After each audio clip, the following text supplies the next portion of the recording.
Mengenai Golden Visa saya nggak bisa menanggapi, itu kan memang bagian dari bukan tupoksi kami gitu. Sama juga saya tidak bisa menanggapi tulisan media yang ada di luar negeri seperti Gulf, Tuto, Euro Reporter dan lain-lain. Ya tentu mereka punya penilaian sendiri dan saya rasa mereka punya pandangan sendiri. Saya juga nggak mau komen dengan hal-hal seperti itu. Tapi saya mengapresiasi itu yang saya atas seperti yang di New York Times juga ditulis oleh beberapa media luar negeri yang menyatakan bahwa pembangunan tim nasional Indonesia sudah ke arah yang baik dengan mensinkronisasi semua kepentingan di atas segalanya sehingga program ini transparan. Karena itu banyak sekali pemain-pemain berkualitas yang bergabung. Itu yang saya apresiasi. Kalau saya lihat memang dinamika ini cukup kompleks. Kalau saja waktu itu kita mengambil keputusan yang tergesa-gesa mungkin kurang baik juga. Tetapi kita sudah dirasakan sejak pertandingan, bahkan sebelum pertandingan Indonesia melawan China. Ya, cuman waktunya terlalu mepet waktu itu. Waktunya terlalu mepet dan ya yang terbaik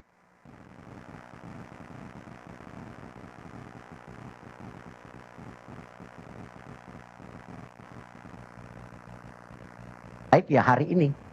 Karena kita masih punya waktu hampir 2,5 bulan untuk persiapan. Karena saya juga tidak mau ya mengambil sebuah keputusan yang membuat tentu keadaannya tidak baik. Nah, cuman dengan segala evaluasi perhitungan, waktu 2,5 bulan ini cukup. Ya, tidak tergesa-gesa hanya pada saat waktu dinamika yang terjadi Indonesia lawan China waktu itu. Itu yang saya bisa sampaikan. Ya, Mbak. Terima kasih, saya Fitrianto dari Republika. Pak Erik, apakah keputusan ini berkaitan dengan keselarasan dengan pemain-pemain naturalisasi yang mungkin kurang begitu baik dengan STY sehingga harus diganti di menjelang 2 bulan laga selanjutnya? Menurut saya sama saja. Tapi kalau kita lihat sekarang dengan banyaknya di tim nasional yang bermain di luar negeri, tentu dinamika daripada masing-masing individu itu menjadi perhatian.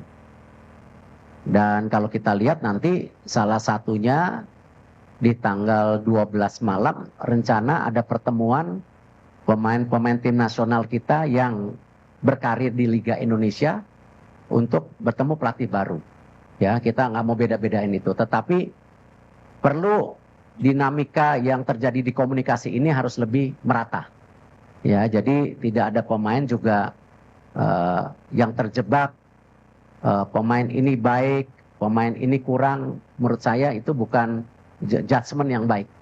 Ya, tetapi kita harus melihat tim ini sebagai sebuah komposisi yang satu. Sama. Di sepak bola itu yang paling berat ya memang intangible atau sesuatu yang tidak terukur. Salah satunya ya teamwork itu. Kekompakan antara pemain, pelatih, ya PSSI dengan tim, PSSI dengan pelatih itu paling dinamika yang tentu menjadi tolak ukur yang tidak mudah diprediksi. Tetapi yang tadi saya sampaikan, kalau kita coba sebaik-baiknya, paling tidak titik-titik ini kita bisa kurangi gitu.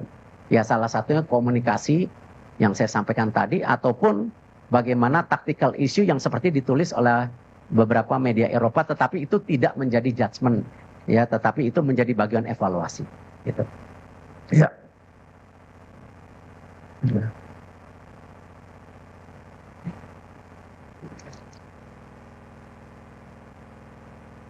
Baiknya, mau dibantu yang Cek. Selamat siang Pak Erik, saya Sony dari Kumparan. Pak, ingin bertanya terkait detail kontraknya Pak, apakah ini putus kontrak sepihak atau bagaimana? Kemudian adakah kompensasi yang harus dibayarkan PSSI terhadap Sintayong? Karena kita tahu sebelumnya sudah ada kesepakatan sampai 2027 ya Pak. Terima kasih.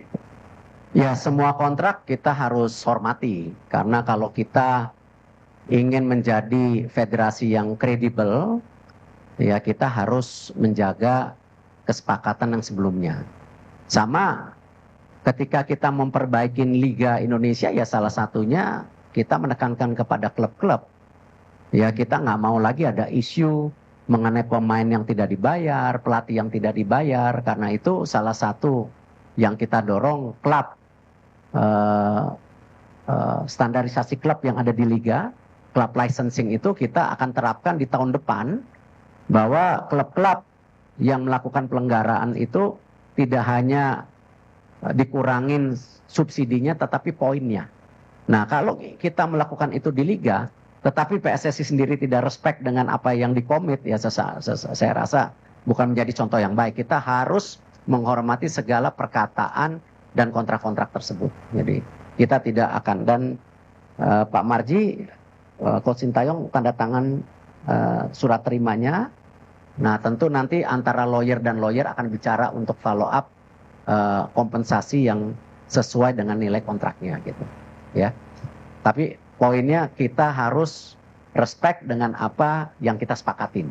Ya, tidak boleh kita sebagai bangsa yang tidak menjaga kehormatan kita, apalagi federasi kita sedang dalam posisi tinggi-tingginya sekarang di mata internasional. Jadi kita harus jaga itu, ya.